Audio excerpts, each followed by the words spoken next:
Malam ini, Senjani Story akan membawakan sebuah kisah kelam, sebuah kisah yang banyak orang tidak berani mengakuinya, tapi nyata pernah terjadi di pelosok negeri. Sebuah kisah tentang pesugihan, tentang perjanjian darah, dan tentang bagaimana manusia bisa begitu gelap mata ketika harta jadi tujuan utama. Namun sebelum lanjut ke ceritanya, jangan lupa tekan tombol subscribe agar tidak ketinggalan cerita-cerita menyeramkan lainnya di channel ini. Baiklah, mari kita mulai. Di sebuah desa kecil bernama Karanjati, berdiri sebuah rumah tua yang jarang sekali tersentuh cahaya. Letaknya agak jauh dari jalan utama, tersembunyi di balik pepohonan jati yang menjulang tinggi. Orang-orang desa percaya, rumah itu bukan rumah biasa. Ada rahasia kelam yang terikat di dalamnya. Rumah itu milik seorang lelaki bernama Sarpan. Usianya sekitar 50 tahun, tubuhnya kurus, wajahnya keras penuh keriput, dan matanya selalu tajam menatap siapa saja yang berani mendekat. Tidak banyak yang berani bicara dengannya, karena kabar yang beredar, Sarpan telah melakukan perjanjian pesugihan yang paling mengerikan, pesugihan kendi darah. Pesugihan ini berbeda dari pesugihan lain yang dikenal masyarakat. Kalau biasanya pesugihan meminta tumbal berupa ayam, kambing, atau bahkan orang asing, maka kendi darah justru lebih kejam. Ia menuntut nyawa keluarga sendiri sebagai bayaran. Masyarakat mulai curiga ketika Sarpan, yang dulunya hanya seorang buruh tani miskin, tiba-tiba hidup bergelimang harta. Ia membeli tanah sawah berhektar-hektar, mempekerjakan banyak orang, bahkan bisa membangun gudang besar untuk menyimpan hasil panen. Padahal, semua orang tahu, tidak mungkin seorang buruh miskin berubah sekaya itu hanya dalam hitungan bulan. Uang dari mana Sarpan itu, ya? Baru kemarin makan saja susah. Begitu bisik para warga. Namun keanehan paling mencolok justru terlihat dari keluarganya. Satu persatu anggota keluarga Sarpan mulai menghilang. Sarpan memiliki istri bernama Murni, seorang perempuan sederhana yang selalu mengenakan kebaya lusuh. Dulu Murni sering terlihat menemani suaminya ke ladang, tertawa kecil sambil menyiangi rumput. Tapi setelah Sarpan mendadak kaya, Murni jarang sekali terlihat keluar rumah. Hingga suatu hari, Murni dikabarkan sakit keras, lalu meninggal tanpa ada yang tahu jelas penyakitnya. Tak lama setelah itu, giliran anak sulung Sarpan, seorang pemuda yang dikenal rajin, ikut hilang tanpa jejak. Katanya merantau ke kota, tapi tidak ada satupun kabar yang datang. Lalu anak kedua pun bernasib sama. Hingga akhirnya, hanya tersisa Sarpan seorang diri di rumah besar yang penuh harta itu. Warga semakin yakin ada yang tidak beres. Dan bisikan tentang kendi darah mulai terdengar. Beberapa warga desa bercerita, setiap malam Jumat Kliwon, rumah Sarpan akan dipenuhi suara aneh. Ada suara ketukan seperti kayu beradu, suara tangisan lirih, bahkan bau anyir darah yang terbawa angin. Seorang pemuda bernama Andri, yang tinggal tidak jauh dari rumah itu, pernah menceritakan pengalamannya. Suatu malam, ketika ia pulang dari ronda, ia melewati rumah Sarpan. Dari balik jendela, ia melihat kilatan merah, seperti api lilin yang menyala di dalam kendi. Dan di dekat kendi itu, ada bayangan hitam tinggi menjulang, seolah menunduk memberi hormat kepada Sarpan. Andri ketakutan, kakinya gemetar. Ia langsung lari sekuat tenaga tanpa menoleh ke belakang. Sejak malam itu, ia bersumpah tidak akan lagi lewat di depan rumah Sarpan, apalagi saat malam. Kabar pun menyebar semakin luas. Orang-orang tua di desa yang masih memegang adat, akhirnya berani bicara. Mereka menceritakan tentang pesugihan kendi darah.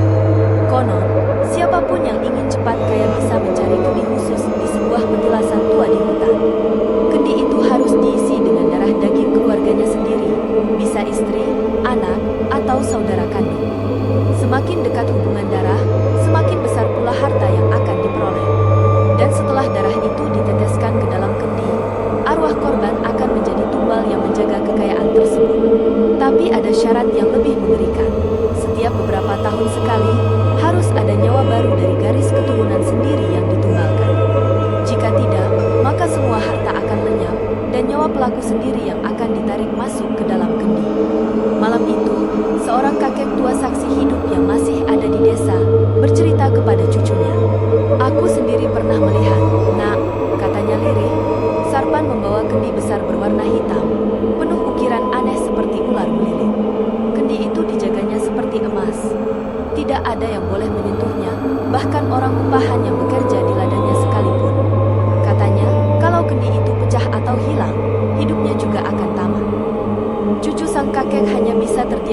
ketakutan mendengar cerita itu.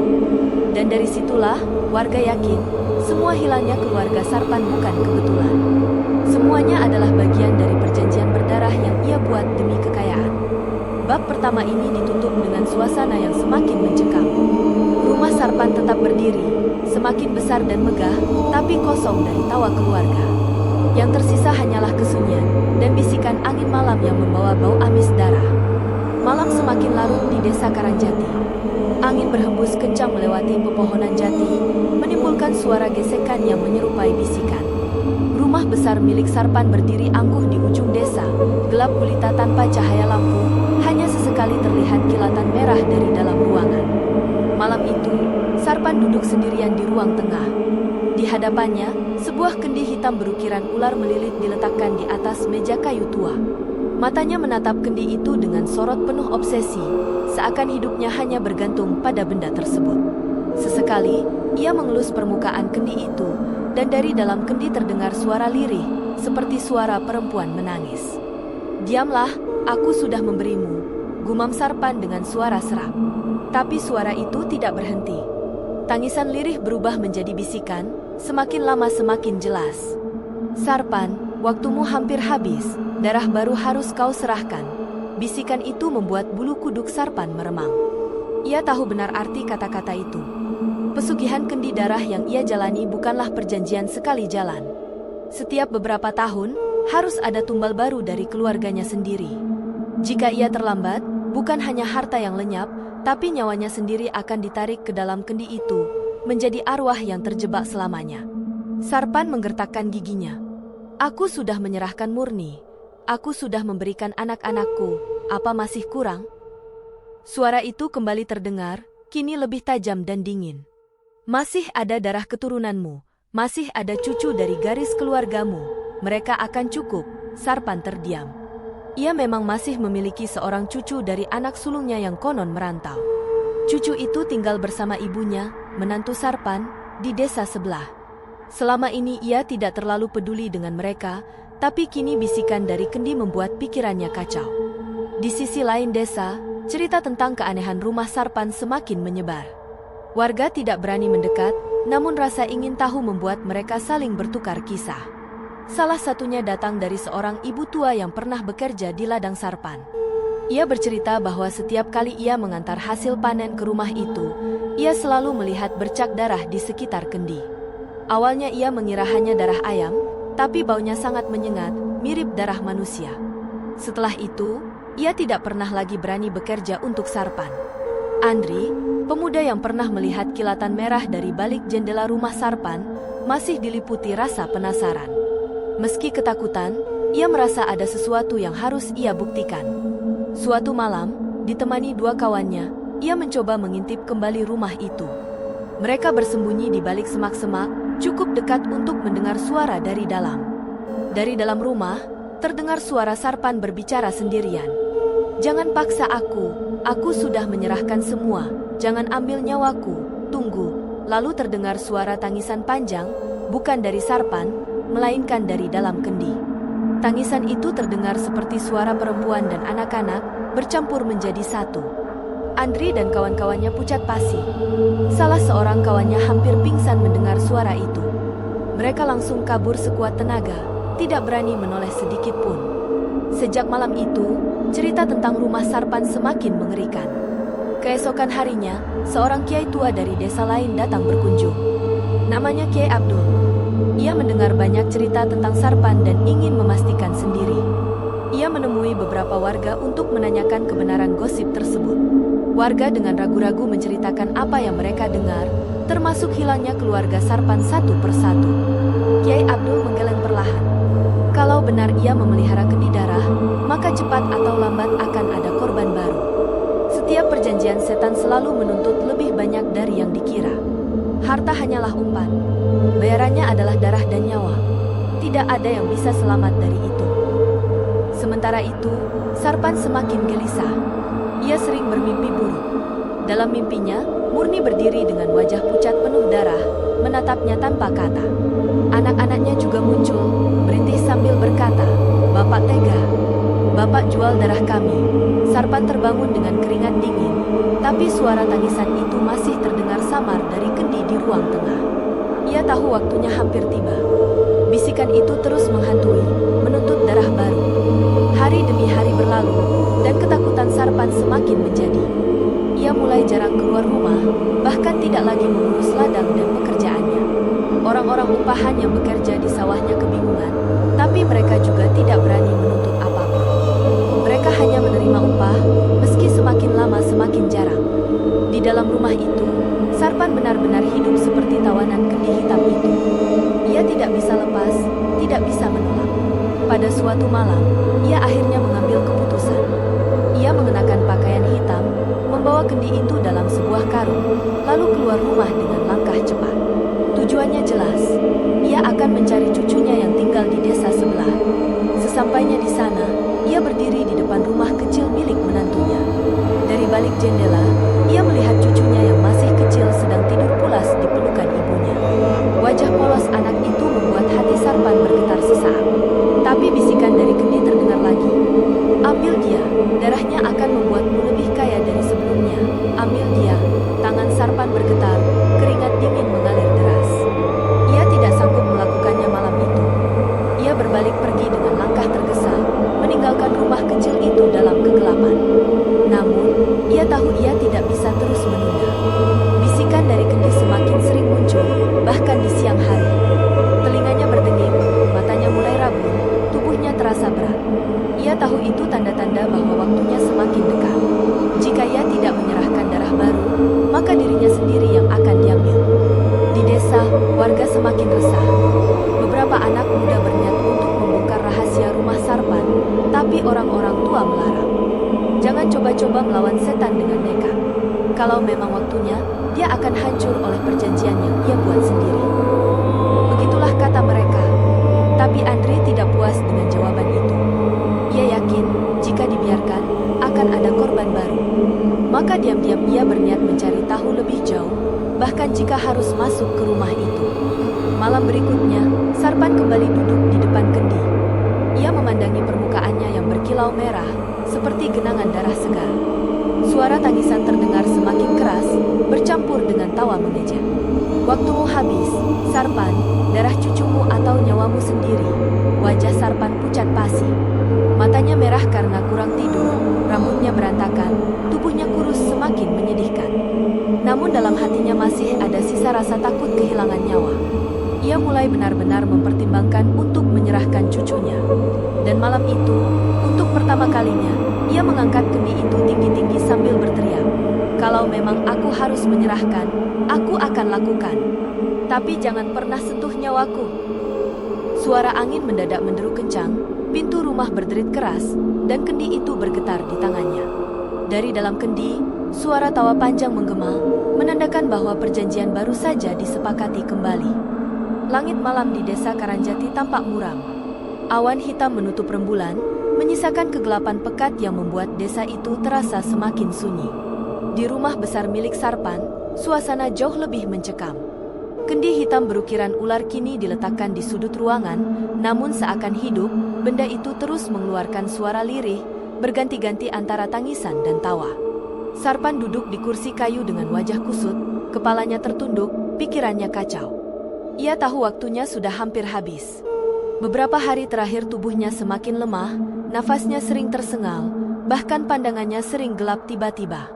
Semua itu pertanda kutukan pesugihan kendi darah mulai menagih. Ia tidak bisa menunggu lebih lama. Darah baru harus dipersembahkan. Pikirannya terus tertuju pada satu nama, cucunya, anak dari sulungnya yang dulu kabarnya merantau. Bocah kecil yang polos, tak tahu apa-apa tentang kegelapan yang diwariskan kakeknya. Malam itu, Sarpan kembali berdiri di depan rumah menantunya.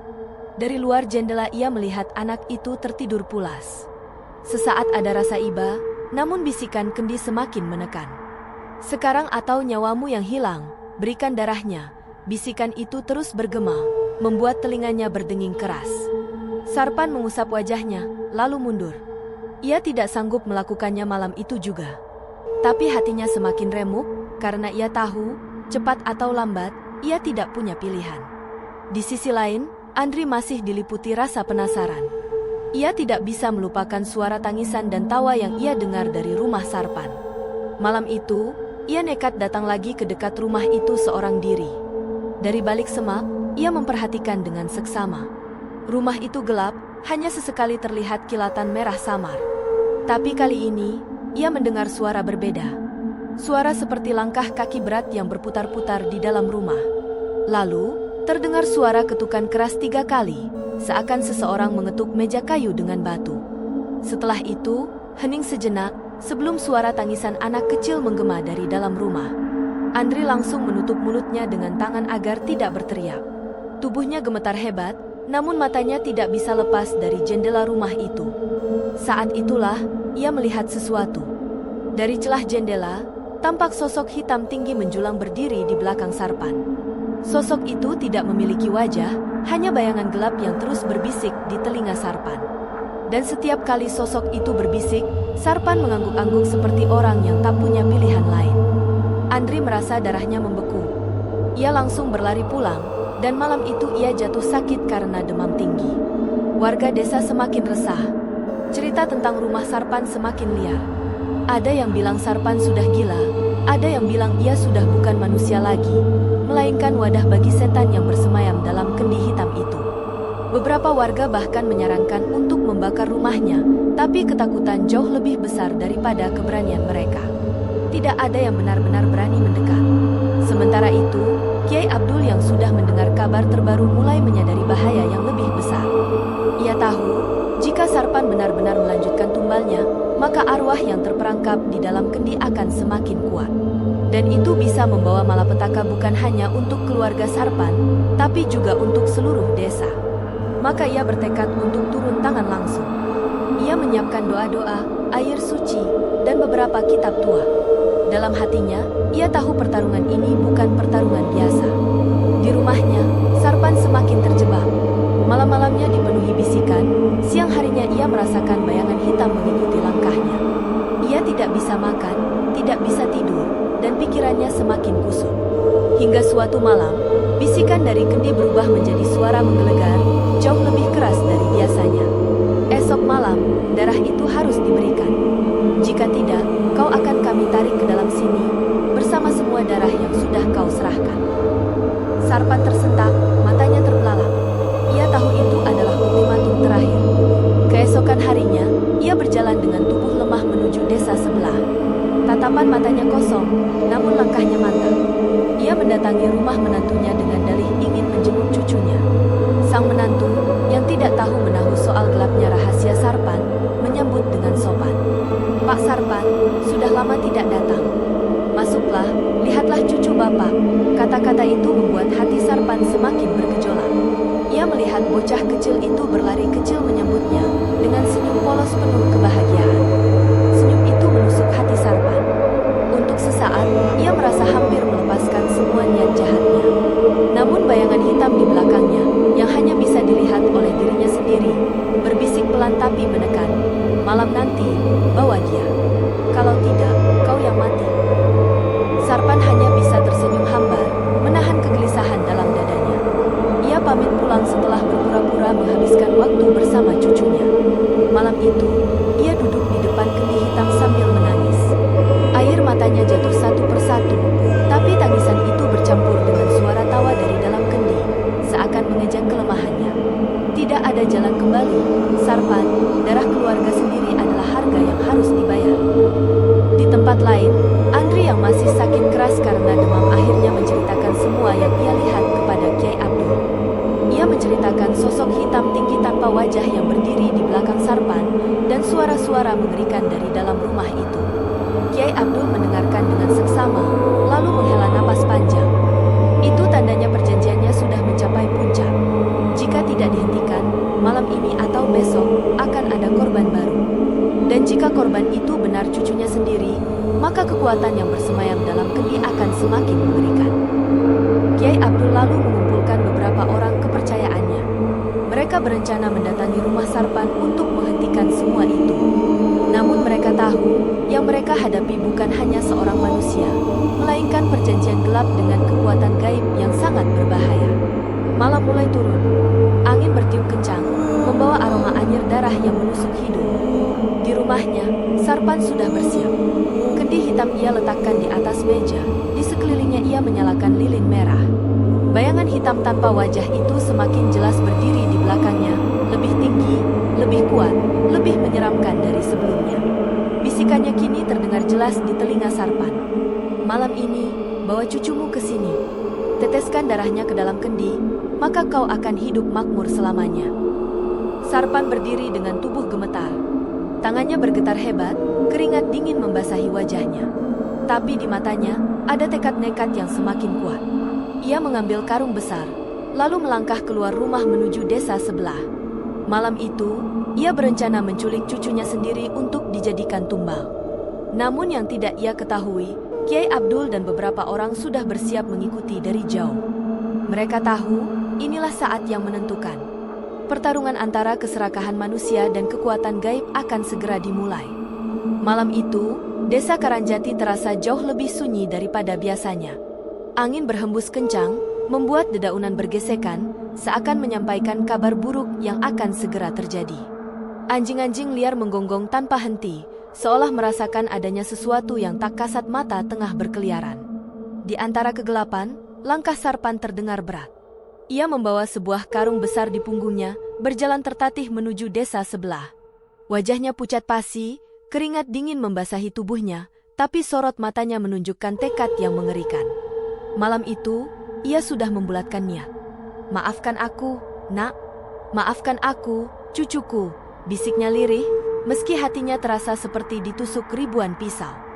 Di belakangnya, bayangan hitam tinggi tanpa wajah terus mengikuti. Suara bisikan menyeramkan terdengar di telinga Sarpan. "Cepatlah, waktu hampir habis. Darah cucumu adalah jaminanmu. Cepatlah." Suara itu semakin mendesak, membuat langkah Sarpan makin tergesa. Sementara itu, Kiai Abdul bersama 3 orang kepercayaannya, termasuk Andri yang meski masih lemah tetap bersikeras ikut, diam-diam mengikuti dari jauh. Mereka tahu malam ini akan menjadi penentu. Kiai Abdul sudah membawa air doa, tasbih, dan kitab yang selalu ia jaga. Hatinya berdebar, namun ia tahu tidak ada pilihan lain. Jika dibiarkan, bukan hanya cucu Sarpan yang menjadi korban, tetapi arwah yang terikat dalam kendi bisa semakin kuat dan lepas kendali, mengancam seluruh desa. Sarpan akhirnya tiba di rumah menantunya. Malam sudah larut, rumah itu sunyi, hanya ada lampu minyak kecil yang menyala di ruang tengah. Dengan hati-hati, ia mendekat ke jendela. Dari celah kaca buram, ia melihat cucunya tidur pulas di samping ibunya. Wajah polos bocah itu membuat tubuh Sarpan bergetar. Untuk sesaat, ia ingin mundur, ingin melepaskan niat busuknya. Tapi bayangan hitam itu berdiri tepat di belakangnya, mendorong bahunya. Bisikannya kini berubah menjadi teriakan yang menusuk telinga. "Ambil dia, sekarang juga." Sarpan menggertakkan gigi, lalu melangkah masuk dengan perlahan. Ia membuka pintu kayu yang berderit pelan. Sang menantu yang tertidur lelap tidak menyadari apapun. Dengan gemetar, Sarpan mendekati cucunya, mengangkat bocah kecil itu ke dalam pelukannya. Bocah itu terbangun sebentar, matanya mengerjap, lalu berkata pelan, "Kakek, mau kemana?" Sarpan hampir menangis mendengar suara polos itu, namun ia hanya menepuk pelan punggung cucunya. "Tidurlah, Nak, ikut kakek sebentar." Bocah itu pun kembali tertidur, tak menyadari bahaya yang sedang mengintai. Sarpan memasukkan cucunya ke dalam karung dengan hati-hati, lalu memanggulnya di punggung. Saat ia hendak keluar, tiba-tiba terdengar suara dari luar rumah. "Sarpan!" Suara berat itu menggema di tengah malam. Sarpan terkejut, tubuhnya kaku, jantungnya berdegup kencang. Ia menoleh, dan di depan pintu berdiri Kiai Abdul bersama 3 orang lainnya. Di tangannya, Kiai Abdul menggenggam kitab tua dan botol berisi air doa. Tatapan matanya tajam, penuh keberanian. "Sarpan, lepaskan cucumu. Jangan serahkan darahnya pada setan. Kau sudah terlalu jauh." Sarpan terdiam beberapa saat, matanya liar, wajahnya penuh ketakutan sekaligus kegilaan. "Aku tidak punya pilihan, Kiai. Kalau tidak aku, maka aku yang akan mati. Aku sudah menyerahkan semua, tinggal dia yang tersisa. Biarkan aku, Kiai. Biarkan aku hidup." Kiai Abdul melangkah maju, suaranya lantang. "Hidup yang kau dapat dari jalan setan tidak akan pernah membawa berkah. Kau pikir akan berakhir, Sarpan, jika kau terus menuruti mereka. Serahkan anak itu, dan bertaubatlah sebelum terlambat. Tiba-tiba, angin berhembus kencang. Bayangan hitam di belakang Sarpan semakin jelas, tinggi menjulang hingga menyentuh langit-langit rumah. Suaranya menggelegar. Jangan dengarkan dia. Bawa darah itu, atau kau yang kami ambil. Sosok itu mengangkat tangan panjangnya yang kurus, seakan siap meraih tubuh Sarpan. Adri yang berdiri di belakang Kiai Abdul hampir menjerit ketakutan. Tubuhnya gemetar hebat, tapi ia tetap bertahan. Dua orang lain berpegangan satu sama lain, wajah mereka pucat pasi. Kiai Abdul, meski wajahnya berkeringat, tetap berdiri tegak. Ia membuka kitabnya dan mulai membaca doa dengan suara lantang. A'udzubillahi minasyaitonirrajim. Bismillahirrahmanirrahim. Begitu doa itu menggema, sosok hitam itu bergerak keras. Suara tangisan dari dalam kendi tiba-tiba terdengar semakin nyaring, seakan seluruh rumah dipenuhi oleh jeritan arwah yang terperangkap. Lilin-lilin yang dibawa Sarpan padam seketika, dan ruangan berubah gelap gulita. Hanya cahaya lampu minyak yang redup menyoroti wajah mereka. Sarpan jatuh berlutut, karung berisi cucunya terlepas dari pundaknya. Tangannya menutup telinga, berteriak-teriak. Berhenti! Hentikan! Aku tidak tahan lagi. Tapi bayangan hitam itu terus mendesaknya. Berikan darah itu, atau nyawamu hilang malam ini. Kiai Abdul memercikkan air doa ke arah Sarpan dan kendi hitam yang ia bawa. Begitu tetesan air itu menyentuh kendi, suara jeritan terdengar lebih keras, diikuti bau anyir darah yang semakin menusuk hidung. Bayangan hitam itu terhuyung, tapi kemudian bangkit lebih besar, berteriak dengan suara menggelegar. Kau berani melawan perjanjian ini? Semua yang terikat darah tak bisa dilepaskan begitu saja. Suasana menjadi kacau. Pintu rumah berderit kencang seakan hendak jebol, jendela bergetar, dan lantai kayu retak-retak. Cucunya yang ada di dalam karung menangis keras, suaranya membuat hati semua orang teriris. Sarpan merangkak mendekat ke kendi itu, tangannya gemetar, wajahnya penuh air mata. Aku hanya ingin kaya, aku hanya ingin hidup senang. Kiai Abdul menghentikan doanya sejenak, menatap Sarpan dengan penuh belas kasih. Kau salah jalan, Sarpan. Harta bukan segalanya. Kau sudah kehilangan istrimu, anak-anakmu, dan kini hampir saja kau mengorbankan cucumu. Apakah semua itu sebanding dengan harta yang kau miliki? Sarpan terdiam, air matanya jatuh semakin deras. Bayangan hitam itu menjerit marah, tubuhnya menggelembung besar, lalu mendekat hendak menelan Sarpan. Kiai Abdul kembali membaca doa dengan lebih keras, memercikkan air doa ke seluruh ruangan. Suara jeritan arwah dalam kendi semakin nyaring, bercampur dengan suara tawa mengerikan. Sarpan akhirnya menjerit sekuat tenaga. Cukup, aku tidak mau lagi. Ambil nyawaku kalau perlu, tapi jangan cucuku. Jangan dia. Ia meraih kendi itu, mengangkatnya tinggi-tinggi, lalu menghantamkannya ke lantai kayu dengan seluruh tenaga yang tersisa. Kendi hitam itu pecah berkeping-keping. Dari dalamnya, asap hitam pekat membubung ke langit-langit rumah, disertai jeritan ribuan suara yang seakan dilepaskan dari belenggu. Bayangan hitam itu menjerit panjang, tubuhnya bergetar hebat, lalu terpecah menjadi kepulan asap yang lenyap ditelan angin malam. Semua orang terdiam, hanya suara tangis cucu Sarpan yang masih terdengar. Sarpan sendiri jatuh tersungkur di lantai, tubuhnya kejang-kejang, wajahnya pucat seperti kehilangan darah. Ia menoleh ke arah cucunya, tersenyum lemah. Maafkan kakek, nak. Kakek salah jalan. Beberapa detik kemudian, tubuh Sarpan terkulai kaku. Nyawanya benar-benar diambil malam itu, menjadi tebusan terakhir dari perjanjian yang ia buat. Tapi dengan pecahnya kendi, arwah yang terjebak akhirnya bebas, dan ancaman yang menghantui desa itu pun sirna. Sejak kematian istrinya, kehidupan Arman berubah semakin gelap. Rumah megah yang dulu penuh dengan suara tawa kini hanya dipenuhi gema kesunyian. Ia berjalan dari satu ruangan ke ruangan lain, seakan sedang dihantui oleh jejak langkah orang yang sudah tiada. Di ruang tamu, ia masih bisa membayangkan tawa istrinya ketika menjamu tamu. Di dapur, ia seolah mendengar suara sang istri yang sedang memasak. Namun semua itu hanya bayangan. Hening yang sesungguhnya adalah teror yang paling mencekik. Kendi darah itu kini menempati meja di kamar pribadinya. Arman tidak lagi menyimpannya di gudang karena ia sadar benda itu terlalu berharga untuk sekadar ditaruh di tempat gelap. Setiap malam kendi itu bergetar seolah bernapas. Sesekali terdengar desisan lirih seperti bisikan. Bisikan itu semakin lama semakin jelas, bukan sekadar suara samar. Arman, darah, nyawa, satu lagi. Arman berkeringat dingin. Ia berusaha menutup telinga, tapi suara itu tidak berasal dari luar. Suara itu muncul di dalam kepalanya, berputar-putar hingga membuat pikirannya kacau. Setiap kali ia mencoba tidur, bayangan wajah istrinya yang pucat menatap dengan tatapan kosong muncul dari kegelapan. Namun, bersamaan dengan itu, tumpukan uang di meja kerjanya semakin tinggi. Bisnisnya berjalan lancar, proyek-proyek besar datang silih berganti, dan orang-orang memujinya sebagai pengusaha sukses. Namun Arman tahu, semua itu hanyalah hasil dari darah yang sudah ia korbankan. Hari demi hari, kendi itu semakin menuntut. Tidak cukup hanya satu nyawa. Ia meminta lebih. Arman sempat menolak. Ia berpikir, sudah cukup.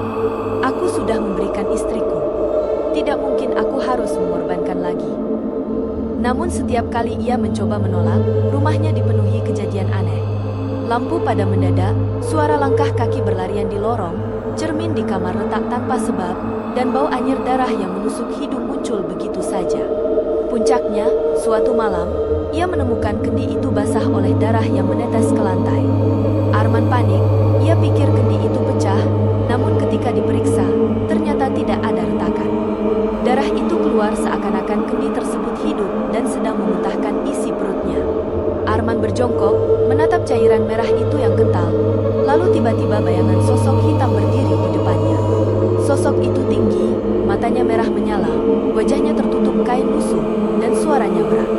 Kau pikir satu nyawa cukup? Pesugihan ini menuntut kesetiaan. Harta yang kau dapatkan hanyalah awal. Jika kau ingin mempertahankannya, kau harus memberikan lagi. Darah keluarga, darah keturunanmu, itu syaratnya. Arman tercekat. Kata-kata itu menusuk jantungnya. Darah keluarga? Itu berarti ia harus mengorbankan anaknya, Dimas. Ia berteriak marah. Tidak, tidak mungkin.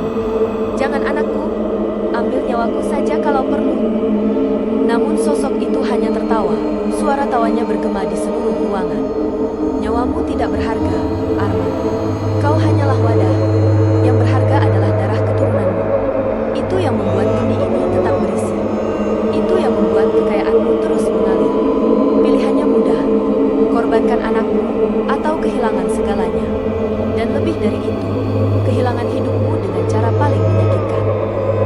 Setelah berkata begitu, sosok itu lenyap. Hanya menyisakan kendi darah yang bergetar dan darah yang kini sudah membeku di lantai. Arman jatuh terduduk. Ia menutup wajah dengan kedua tangannya. Ia tidak sanggup. Namun, di sisi lain, rasa tamak dalam dirinya masih berbisik. Kalau kau menolak, semua yang kau miliki akan hilang. Semua akan sia-sia. Hari berikutnya, Arman menjadi seperti orang linglung. Ia tidak bisa menatap wajah anaknya tanpa merasa bersalah. Dimas, yang saat itu masih remaja, beberapa kali mendapati ayahnya termenung di ruang tamu. Ayah, apa ayah baik-baik saja? Tanya Dimas polos. Arman hanya tersenyum kaku. Ayah baik-baik saja.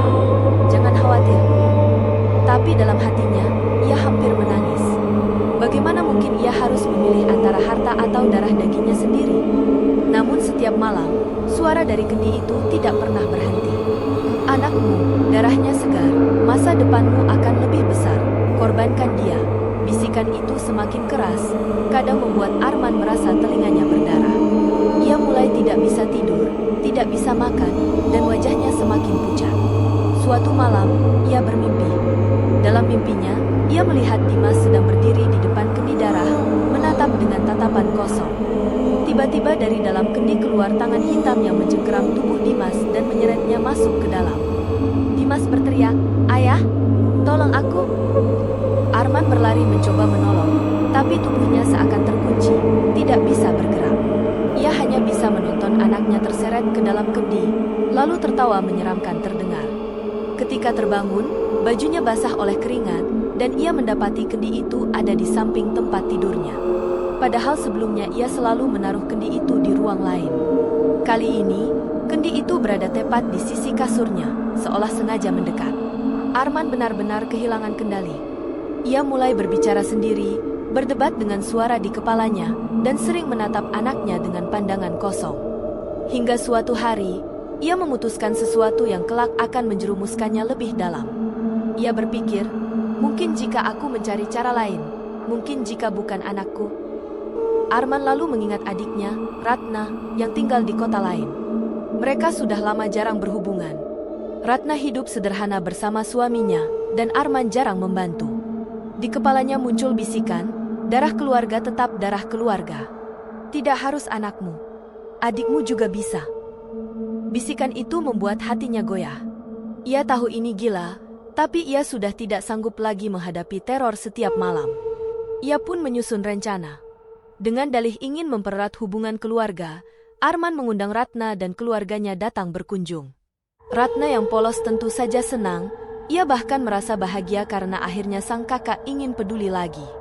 Namun yang Ratna tidak tahu, undangan itu hanyalah awal dari sebuah rencana kelam. Malam sebelum kedatangan Ratna, kendi itu semakin aktif. Ia bergetar hebat, bahkan mengeluarkan suara seperti detak jantung. Arman tidak bisa tidur. Ia berdiri di depan kendi itu sambil berkata, "Aku akan memberimu. Tapi jangan sentuh anakku. Jangan pernah sentuh dia." Kendi itu berhenti bergetar sejenak, lalu terdengar suara lirih. "Baiklah, tapi darah tetap harus segar." Keesokan harinya, Ratna dan keluarganya datang. Suasana rumah yang biasanya sepi mendadak hangat. Dimas senang bisa bertemu dengan tante dan sepupunya. Namun di balik senyum palsu Arman, ada rencana jahat yang sudah matang. Ia hanya menunggu malam tiba. Dan malam itu, rumah megah Arman kembali berubah menjadi panggung pengorbanan. Rumah besar milik Darmawan kini terasa seperti kuburan hidup. Setiap sudutnya dipenuhi rasa dingin, bukan lagi dingin karena angin malam, tapi dingin yang lahir dari rasa takut. Di ruang tamu, kendi darah itu masih tergeletak di altar kecil. Warnanya semakin gelap, seolah-olah menelan cahaya di sekitarnya. Kadang, jika diperhatikan dengan seksama, kendi itu seperti berdenyut pelan, seperti jantung yang sedang berdetak. Sejak kematian Sinta, anak kedua Darmawan, keluarga itu seolah kehilangan pegangan. Istrinya, Ratna, setiap malam menjerit-jerit dalam tidur. Mimpi buruk menghantuinya. Ia sering mengigau, menyebut nama anak-anaknya, memohon agar tidak disentuh makhluk-makhluk yang hanya ia lihat dalam mimpi. Namun Darmawan tahu, semua itu nyata. Makhluk-makhluk hitam dengan mata merah itu memang selalu mengitari rumah mereka. Hanya saja, tidak semua orang bisa melihat. Suatu malam, Darmawan terbangun karena mendengar suara tangisan lirih. Ia berjalan pelan menuju kamar anak bungsunya, Raffi. Bocah itu duduk di pojok kamar, matanya sayu, wajahnya pucat. "Kenapa, Nak?" tanya Darmawan, suaranya serak. Raffi menunjuk ke arah cermin di kamarnya. "Ayah, kenapa Kak Sinta ada di sana? Dia manggil-manggil aku." Darah Darmawan serasa berhenti mengalir. Ia menoleh cepat ke arah cermin, dan benar saja, bayangan samar Sinta berdiri di sana. Tubuhnya penuh darah, matanya kosong. Ia tersenyum ngeri, sambil melambaikan tangan kepada Raffi. Darmawan spontan menutupi mata anaknya, memeluknya erat. Tapi Raffi sudah keburu ketakutan, tubuhnya menggigil hebat. Malam itu, Ratna hanya bisa menangis di samping mereka, sementara Darmawan duduk menatap kendi darah di altar. Ia tahu, ini belum selesai. Sesuai perjanjian, nyawa dari keluarga harus terus disajikan. Kendi itu akan terus menuntut. Sinta baru saja diambil, dan kini giliran siapa lagi? Darmawan berdoa dalam hati, semoga bukan Ratna atau Raffi. Namun ia sadar, doa itu percuma. Perjanjian sudah dibuat. Ia yang menandatangani dengan darahnya sendiri. Beberapa hari kemudian, kabar buruk lain datang. Ratna tiba-tiba jatuh sakit. Tubuhnya lemah, wajahnya pucat seperti kehilangan darah. Dokter yang datang memeriksa tidak menemukan penyakit apapun. Semua hasilnya normal. Seolah-olah tubuhnya sedang dihisap dari dalam, kata dokter itu heran. Darmawan hanya diam, karena ia tahu itu benar adanya. Kendi darah telah menandai Ratna sebagai korban berikutnya. Malam-malam berikutnya, Ratna semakin parah. Ia sering kejang, matanya terbalik,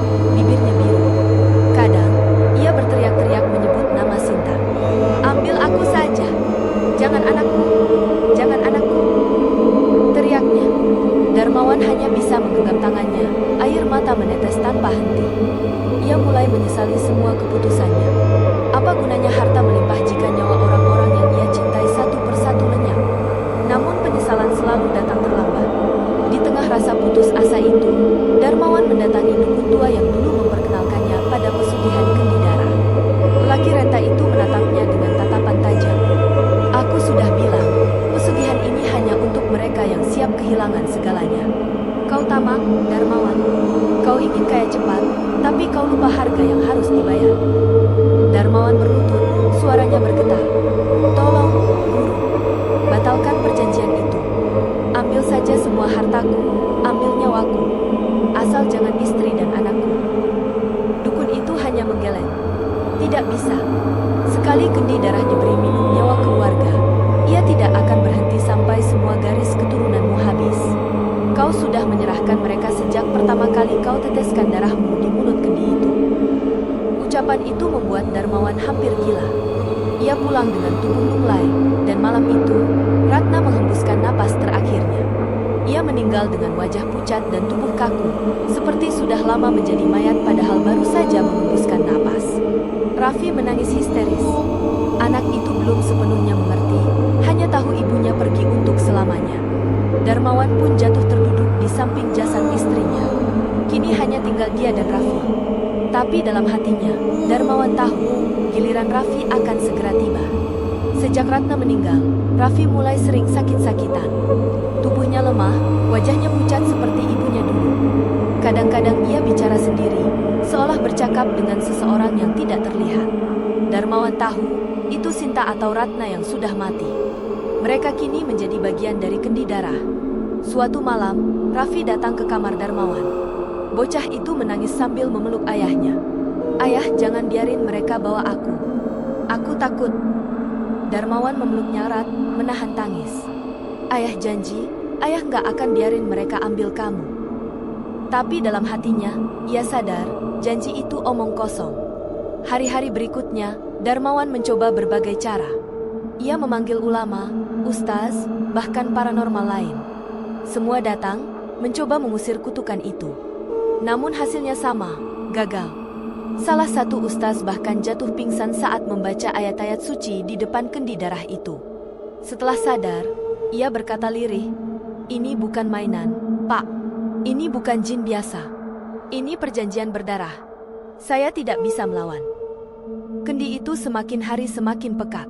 Kadang terdengar suara tawa kecil dari dalamnya, suara perempuan dan anak-anak. Darmawan tahu, itu suara Ratna dan Sinta. Mereka kini bukan lagi keluarganya, melainkan roh-roh yang terjebak untuk memberi makan kendi itu selamanya. Malam ketujuh setelah Ratna meninggal, Darmawan terbangun mendengar suara langkah kaki kecil. Ia mendapati Raffi berjalan ke arah altar, seperti sedang dituntun sesuatu yang tidak terlihat. "Raffi, jangan!" Darmawan berlari dan menarik anak itu. Tapi tiba-tiba tubuh Raffi melayang, dilempar ke udara lalu jatuh keras ke lantai. Anak itu menjerit, tubuhnya bergetar hebat, matanya memutar ke atas. Darmawan menangis histeris, berlutut di samping anaknya. "Ambil aku saja! Jangan anakku! Ambil aku!" teriaknya. Namun kendi itu hanya bergetar, mengeluarkan suara retakan. Darah segar menetes dari mulut kendi, meski tak ada yang menuangkannya. Raffi menjerit terakhir kalinya, lalu tubuhnya terkulai kaku. Darmawan terduduk lemas. Kini, semuanya sudah diambil. Ratna, Sinta, Raffi semua lenyap. Ia benar-benar sendiri. Rumah yang dulu dipenuhi tawa, kini hanya meninggalkan harta dan bayangan-bayangan hitam yang terus menghantui. Dalam keputusasaan, Darmawan menatap kendi darah itu.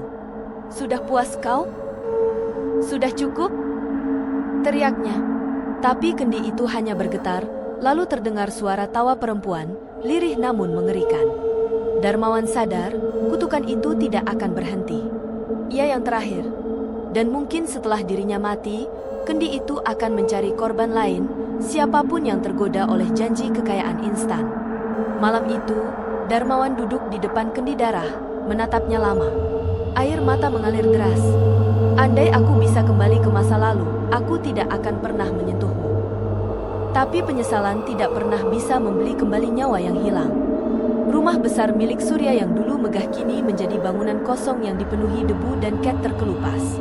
Pintu gerbang berkarat, halaman yang dulu dipenuhi mobil-mobil mewah kini hanya ditumbuhi rumput liar. Tak ada suara tawa anak-anak, tak ada lagi musik pesta, hanya suara angin yang sesekali melolong membawa aroma kematian. Penduduk desa mulai jarang menyebut nama Surya. Mereka hanya menyebutnya sebagai orang yang menukar darah keluarganya dengan kekayaan. Namun, meski sudah tak terlihat, bisik-bisik bahwa roh keluarganya masih bergentayangan di rumah itu selalu menjadi cerita yang membuat bulu kuduk berdiri. Surya sendiri, lelaki yang dulu disegani karena hartanya, kini hanyalah bayangan dari dirinya yang lama. Rambutnya memutih, tubuhnya kurus, matanya cekung seakan setiap malam ia dihantui dosa. Ia masih tinggal di rumah besar itu, tapi bukan sebagai tuan, melainkan sebagai tawanan. Kendi darah itu masih ada, tersimpan di ruangan paling dalam, tertutup kain hitam, dengan simbol merah yang tak pernah pudar meski sudah lama. Surya tahu, benda itu bukan sekadar kendi, melainkan kutukan yang ia warisi dari pilihannya sendiri. Malam itu, Surya duduk di ruang tamu gelap hanya ditemani cahaya lilin. Tangannya gemetar, matanya basah. Suara-suara lirih terdengar, suara anaknya, istrinya, bahkan ayah dan ibunya yang dulu ia korbankan demi pesugihan. Surya, apa hartamu membahagiakanmu? Bisik suara istrinya dari balik dinding. Papa, kenapa papa tukar aku dengan darah? Terdengar lirih suara anak lelakinya.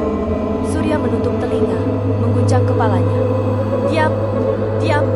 Semua ini kulakukan demi kalian.